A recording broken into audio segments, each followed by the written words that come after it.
Friends, आज हम पढ़ेंगे चैप्टर संज्ञा किसे कहते हैं। संज्ञा, व्हाट इज नाउन। नाउन किसे कहते हैं, संज्ञा किसे कहते हैं। इंग्लिश में नाउन और हिंदी में संज्ञा। संज्ञा किसी भी व्यक्ति, वस्तु, स्थान के नाम को संज्ञा कहते हैं। नाम को ही संज्ञा कहते हैं। किसी व्यक्ति, वस्तु, स्थान या भाव के नाम को संज्ञा कहते हैं। संज्ञा के भेद, संज्ञा के 3 भेद होते हैं, व्यक्तिवाचक, जातिवाचक, भाववाचक। और जातिवाचक संज्ञा के 2 भेद होते हैं, द्रव्यवाचक और समूहवाचक, जिसको हम समुदायवाचक कहते हैं। व्यक्तिवाचक संज्ञा में जिस संज्ञा शब्द से किसी विशेष व्यक्ति, विशेष का मतलब कोई विशेष व्यक्ति, वस्तु अथवा स्थान का ज्ञान हो, उसे व्यक्तिवाचक संज्ञा कहते हैं। जैसे कोई भी नाम है, जैसे राम, कृष्ण, महात्मा गांधी, समीर आदि व्यक्तियों के नाम। जैसे रिया, खुशी, मारिया आदि प्राणियों के नाम। जैसे बैल का नाम, जैसे हाथी का नाम, गाय का नाम आदि।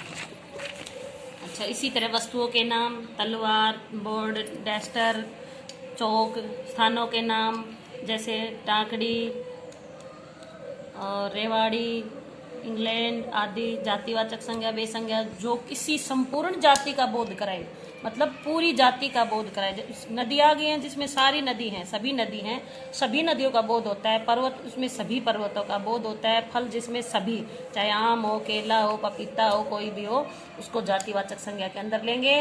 द्रव्यवाचक जिस संज्ञा शब्द से किसी धातु या द्रव्य पदार्थ का बोध हो, द्रव्य पदार्थ हो, तरल पदार्थ, जैसे उसे द्रव्यवाचक संज्ञा कहते हैं। कुम्हार मिट्टी के बर्तन बना रहा है, सोने के भाव बहुत बढ़ गए हैं, लोहा बहुत सस्ता है। समुदाय समूहवाचक संज्ञा जिस संज्ञा शब्द से किसी समुदाय या समूह, जैसे कक्षा, हमारी कक्षा है, हमारी सेना है, दर्शकों की भीड़ है।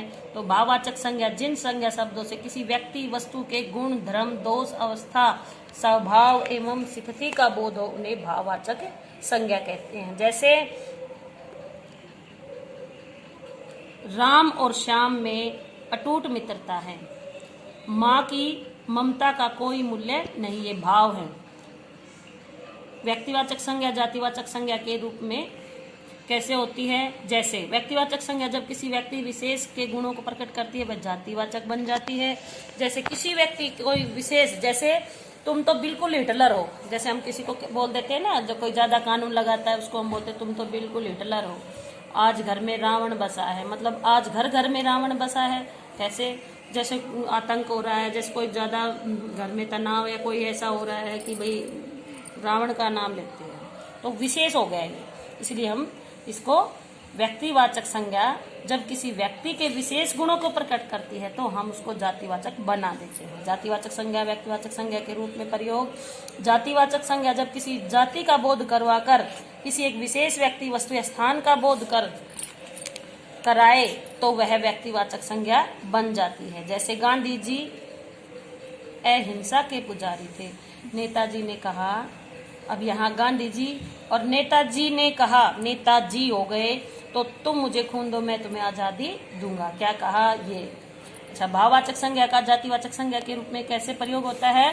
भाववाचक संज्ञा शब्दों का प्रयोग एक वचन के रूप में होता है, परंतु जब कुछ भाववाचक शब्द बहुवचन के रूप में प्रयुक्त हो, भाववाचक शब्द बहुवचन, बहुवचन एक वचन होता है एक के लिए, और बहुवचन है बहुत सारे हों, तो प्रयुक्त हो तो जातिवाचक बन जाते हैं। जैसे तुम्हारी बुराइयों ने समाज में हमारा सर झुका दिया। यहाँ क्या बुराई से क्या बन गया, बुराइयों। हमें बुराइयों से दूर रहना चाहिए। ओके स्टूडेंट, आप इतना ही पढ़ेंगे और लिखेंगे। कल अगला चैप्टर करवाएंगे या संज्ञा को बनाना सिखाएंगे।